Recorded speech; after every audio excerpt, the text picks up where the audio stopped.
Hi, everybody. This is Arkady Frekhtman. I'm a New York City personal injury trial attorney. And today I wanted to talk to you about another case. This is a medical malpractice case that came out of the First Department recently. It was a decision in 2023 from the First Department. And it was an interesting case. So basically what happened in this case, there was a lady, she was 41 years old, and she had harvested some eggs to become pregnant because, when she was in her 20s, she was a photographer. Then later in her 30s, she met a man. She didn't know whether she was going to get married or not.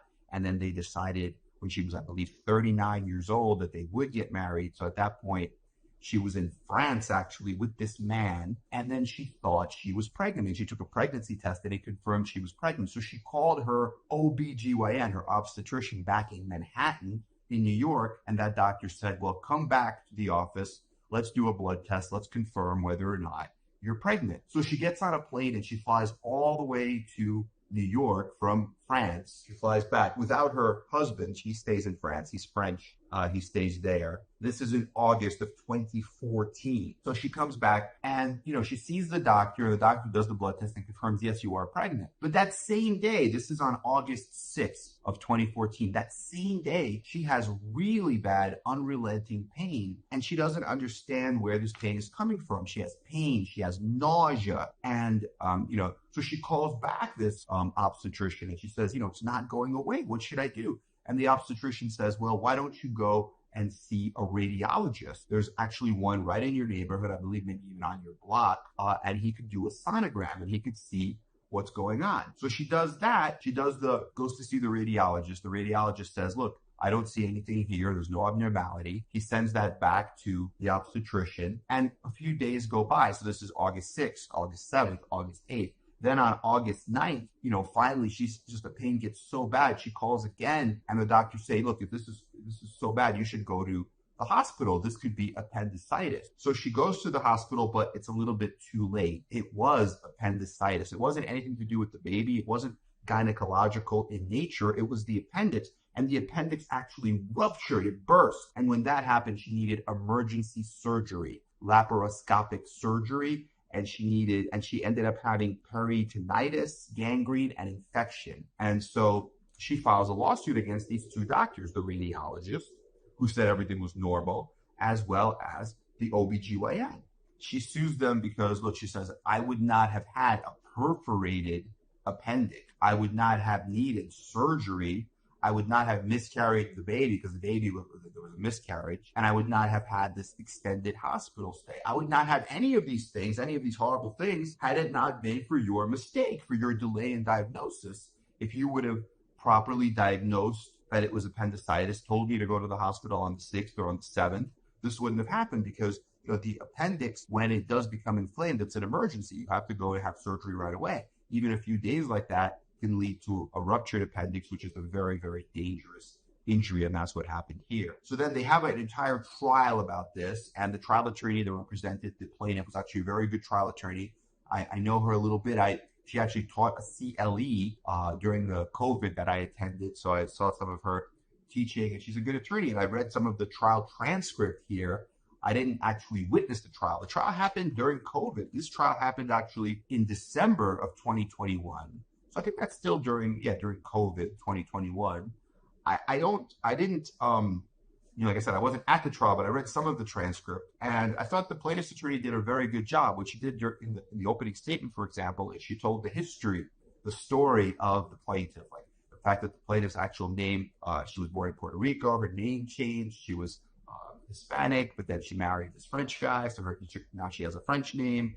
And she was a photographer in her 20s, told a little bit about her, right? That gets the jury interested. Who is this person? Why are we here? She answered those questions. And she also went into the medical records. She said, look, here are the medical records. These are the complaints that this plaintiff made. And why did she make these complaints? And look, the doctors document these complaints in the medical records, and everything's perfectly consistent. So it's not like the plaintiff is telling you a story that's not true. The doctors are confirming this, and it's in the medical records, right? We have the phone calls, we have the timestamps, we have the date stamps, we have everything. We have the imaging studies. So I thought she did a very good job. Her opening was pretty long. It looked like it was many, many pages, and it was very thorough. So she did a really good job on the case. So what happened? basically the jury ended up finding two things. They found that the doctors did deviate from good and accepted practice. So both doctors deviated from the standard of care. There's a standard of care that doctors have to abide by, right? You could be above the standard, you could do amazing work, you could be the best doctor in the world, but there's a lowest common denominator. You can't go below that, right? That's like the lowest common denominator that a doctor has to follow in order to be a competent doctor. And if you fall below that, now it's like, that's dangerous, that's negligence, right? So they found both doctors did deviate from the standard of care. But they also said the plaintiff was at fault because the plaintiff could have gone to the hospital earlier. Maybe there were some signs or some indications that, this was appendicitis and not something to do with the baby. So they found the plaintiff 29% at fault. They found the radiologist 41% at fault. They gave most of the blame to the radiologist. And then they found the OBGYN, the obstetrician, 30% at fault. And they allowed for, now the plaintiff asked for $2 million. And in her closing argument, this is known as the summation, the plaintiff's attorney said, look, in polite society, we don't talk about money. And, you can, of course, it's all up to you. You guys have the power. You are the jury. You could give more, you could give less. But I believe, in my opinion, based on all the evidence that you've heard, $2 million is a fair amount. And this is all for the past, meaning from the date of this incident, 2014, up until the date of trial, which was 2021. And that's a long time. That's like 7 years, right? 7 years of suffering. And she said that's worth $2 million. But the jury, they gave less. They gave $725,000. And so based on those percentages, because the OBGYN was 30% at fault, the OBGYN just said, you know what, I'm going to settle this. And her insurance carrier, her medical malpractice liability carrier, paid out 30% of $725,000, which is about, I think, $218,000 or something like that, $220,000, if my math serves me correct. I'm not a mathematician, but about that. But the radiologist said no. And I also know the lawyer that represented the radiologist. I had a case with him. He's a very good lawyer, very good medical malpractice defense attorney. The case we had actually went to mediation and we settled it. But I saw it in the mediation, and just even from the mediator, the judge, and just other people, they were speaking very highly of him. He's very experienced, has a very good reputation. So he said, no, I'm not going to pay this. What I'm going to do is I'm going to file an appeal to the first department. And the reason he filed the appeal was because he said there's no causation. Yes, you could prove, or the jury found, that my client, the radiologist, made a mistake, right? He departed from good and accepted medical practice, the lowest common denominator. But you didn't prove that that mistake caused anything. And his argument basically was that the obstetrician testified that she doesn't even remember if she read the radiology report or not. So after the sonogram, she did not rely on the report. So if she didn't rely on the report, then it doesn't matter what was in the report, right? If she relied on the report, she says, okay, there's no abnormality. Okay, well, if there's no abnormality, everything is fine, then don't go to the doctor. Everything's fine, just go home. And then the infection's getting worse, and then all of a sudden it ruptures, right? So that would be his fault if she relied on the report. But she said, I don't even know if I read this report. The only reason I sent this patient to Dr. I think his name, I don't want to say his name, was Dr. S. It was the radiologist. The only reason I sent the patient to this doctor was because I believed that this could be gynecological in nature. I wanted to rule out that it was gynecological. And his report, and the appellate division actually quoted the reports. The appellate division said, his final report stated, quote, a scan of the right lower quadrant and periumbilical region showed no abnormality. That was his report, right? And they said, look, but that right lower quadrant and periumbilical region, that is like the area, the general area where the appendix is. So that means that he looked at the appendix and he said it's not abnormal, but it was abnormal, right? So that's a mistake. But what he argued is he said, look, that's not what I said. All I said was that I didn't see the appendix, right? There's a lot of things going on there. You have the bowels, you have the intestines, and I didn't visualize the appendix. I was looking at the gynecological issues. I visualized that. I didn't see any abnormality there. And so I had no comment about the appendix at all because I didn't even see the appendix, right? But his report didn't say that. So then, which one is it, right? It's murky. And so what he said, and the appellate division agreed, unfortunately, and they dismissed the case against the radiologist. They basically said that there was insufficient evidence, right, for the jury to find that his notation that there was no abnormality, but that somehow misled the obstetrician, the OBGYN, right? If obstetrician would have relied on that, or if the medical records would have confirmed it, or if she would have testified that she relied on it, or if the plaintiff had some other evidence, maybe an expert to talk about that she would have somehow, OBGYN would have relied on that and would have said, look, hey, don't go to the hospital because of that, then yes, then they would have won. That would have been causation, right? Because remember, causation was the mistake, was the departure from good and accepted medical practice, was it a substantial factor in bringing about the injury? So if he writes no abnormality in a report, but the obstetrician doesn't do anything about it, doesn't even know if she read it, well, obviously that can't cause this.